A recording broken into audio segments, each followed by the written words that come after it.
Comment ai-je réussi à générer plus de 5000 euros avec mon tout premier client à seulement 17 ans? Et ce, sans portfolio, sans contact préalable et avec quasiment aucune expérience. Dans cette vidéo, je vais non seulement vous dévoiler de manière détaillée les étapes que j'ai suivies pour atteindre cet objectif rapidement, mais je vais aussi vous fournir toutes les clés pour que dès les prochaines minutes, vous puissiez commencer vos propres recherches. Pas d'inquiétude, pas besoin de matériel spécifique, vous pourrez directement commencer à la fin de cette vidéo avec simplement votre smartphone et où que vous soyez. Alors, l'idée reçue que des clients qui payent moins seront plus à même de travailler avec vous, elle est complètement fausse. Vous allez avoir plus de mal à trouver des petits clients qui vous payent bien sur la longue que des gros clients qui vous payent bien d'un coup. Maintenant, comment on fait pour les trouver ces clients-là? Pour cela, rendez-vous directement sur YouTube et faites ce que vous savez faire de mieux, c'est-à-dire scroller l'algorithme. Allez sur des sujets de vidéos que vous aimez bien ou qui sont un peu plus nichés et essayez de trouver des chaînes qui ont entre 5000 et 100 000 abonnés. Essayez de comprendre le contenu de la personne et si vous pensez que vous pouvez apporter un plus avec votre travail à cette chaîne YouTube, abonnez-vous et mettez cette chaîne de côté. Et finalement, une fois que vous avez listé toutes vos chaînes, vous allez essayer d'établir une stratégie d'attaque. Votre but sera de contacter ces clients avec une stratégie en tête bien précise pour maximiser au mieux vos chances de réussite. Oubliez les messages du style bonjour, je suis Mini Maker, j'aimerais travailler pour 15 € de l'heure avec toi, ça marche pas.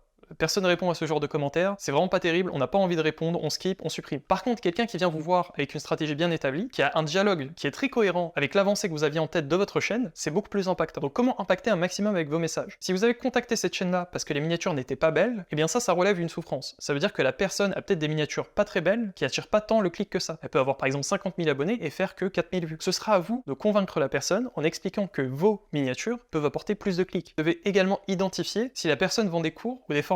Elle a forcément beaucoup plus de revenus et beaucoup plus d'intérêt à augmenter sa chaîne. Donc ça peut être très important de la contacter correctement et de manière plus professionnelle. À l'opposé, si une chaîne a beaucoup d'abonnés et qu'elle fait déjà beaucoup de vues, par exemple si elle a 10 000 abonnés et qu'elle fait 15 000 vues par vidéo, expliquez-lui que votre miniature est la solution pour faire encore plus de vues. Votre but à vous, c'est de vous abonner à la bonne chaîne, de comprendre pourquoi vous vous êtes abonné, qu'est-ce qui a fait que vous pensiez que c'était intéressant de proposer vos services à cette chaîne, et ensuite essayer de répondre à cette souffrance dans votre message. Une autre astuce qui peut être incroyable, mais qui va vous demander beaucoup plus d'investissement, c'est de contacter les chaînes en proposant un travail gratuit. Donc ça, c'est vraiment quelque chose qui marche très bien. Essayez par exemple de reprendre la dernière miniature de la personne et essayer de la refaire en mieux à votre sauce. Ça pourra grandement impacter la personne, ça l'intriguera beaucoup plus et ça lui obligera psychologiquement à vous répondre. Étant donné que vous avez travaillé gratuitement pour elle, elle se doit au moins de vous envoyer un message. Une fois que vous avez cette stratégie mise en place dans votre tête, ce que je peux également vous conseiller, c'est d'utiliser ChatGPT. Donc n'utilisez pas ChatGPT pour vous inventer des mails, utilisez-le plutôt pour vous faire corriger, ce sera beaucoup plus impactant d'avoir un message bien clean et bien pro à présenter à votre client. Enfin, ce qui va être hyper avantageux pour vous, si vous proposez un travail gratuit pour une personne et qu'elle accepte de prendre votre miniature, là c'est vraiment un plus parce que même si cette personne-là travaillera pas avec vous, vous pourrez réutiliser cette miniature pour vos prochains contacts. Donc si un youtubeur à 100 000 abonnés me répond, prend ma miniature et l'applique sur sa vidéo, normalement c'est le jackpot parce que je pourrais réutiliser dans tous mes messages la miniature que j'ai faite pour lui en spécifiant que j'ai déjà travaillé avec des gros youtubeurs. Lorsque vous travaillez gratuitement, ça vous crée indirectement un portfolio et de la prestance. Ensuite, il faudra fixer les bons prix, c'est-à-dire que vous devez spécifier un prix non pas à l'heure, mais bien au projet. Donc si vous travaillez sur les miniatures, ne dites pas je prends 15 € de l'heure pour mes miniatures. Ça veut absolument rien dire, on sait pas combien coûte une miniature, on sait pas si vous allez travailler 30 minutes ou 10 heures, ce sera plutôt à vous de dire votre tarification par projet. Donc si vous prenez 1 heure à faire une minia, vous pouvez très simplement dire 20 à 30 €, ça devrait pas choquer. Si vous prenez 2 heures à faire une minia, on va rester plus ou moins sur la même tranche, mais on peut monter peut-être à 40 € max. Mais bien sûr, il y aura autre chose à prendre en compte, c'est pas votre vitesse à vous, mais c'est votre vitesse comparée à celle du marché. Si quelqu'un propose la même miniature que vous pour 2 fois moins de temps, c'est indirectement pour 2 fois moins d'argent. Moi, si j'ai un avantage à travailler avec vous, c'est parce que vous travaillez de manière correcte, à la même vitesse que les autres, et que vous proposez un prix beaucoup plus bas. Si tout le monde met 1 heure à faire une minia et que moi je la fais en 30 minutes, je peux mettre exactement le même prix que les autres, il n'y aura pas de problème et je travaillerai 2 fois plus vite. Donc j'irai gagner indirectement 2 fois plus d'argent. Une fois que vous avez défini vos prix par projet, vous allez également définir votre prix pour votre client. Essayez de lui proposer des offres. Donc généralement, ce qui est bien, c'est de faire la technique des 3 offres. Vous faites 3 offres pour une miniature, 5 miniatures, 10 miniatures. Vous directement votre prestation au mois. Si par exemple la personne sort une vidéo par jour, et de aussi vous payer votre disponibilité. Par exemple, moi j'ai déjà travaillé avec certains clients qui me demandaient d'être présent là tous les jours, donc forcément le prix était beaucoup plus élevé. Plutôt que de par exemple faire payer la miniature 10 €, parce que c'était des petites minias, vous pouvez très simplement facturer le double. Maintenant, pour ce qui est des systèmes de paiement, par quoi on passe? C'est quoi la confiance? Comment on se l'accorde? Eh bien c'est très facile. Cette personne-là, si vous l'avez contactée, c'est qu'elle vous semblait un minimum sérieuse. Pas d'inquiétude, normalement vous pouvez envoyer la miniature avant le paiement, elle devrait vous payer. D'ailleurs, si elle vous paie pas directement dès la première miniature, bon, red flag, normalement vous arrêtez là, et vous allez juste prendre vos 2 minias et les mettre dans tous vos messages de contact. Maintenant, ce que je peux vous conseiller, c'est de faire des factures, bien évidemment, si vous êtes auto-entrepreneur, mais ça va pas être le cas pour tout le monde, donc ce qu'il faut faire, c'est soit passer par Fiverr, vous pouvez également passer par ComeUp, anciennement 5euros.com, et vous pouvez également passer par des virements PayPal. Faut savoir que PayPal, pour avoir un compte, il suffit d'avoir un mail. Donc vous pouvez faire des envois entre proches, c'est complètement gratuit et ça peut vous sauver la vie. Bien sûr, c'est dans le cas où votre activité vient de débuter et que vous n'avez pas encore assez de gains pour déclarer ça officiellement. Donc je crois que normalement c'est entre 4000 et 5000 € l'année. Je sais plus exactement, faudra aller vous renseigner.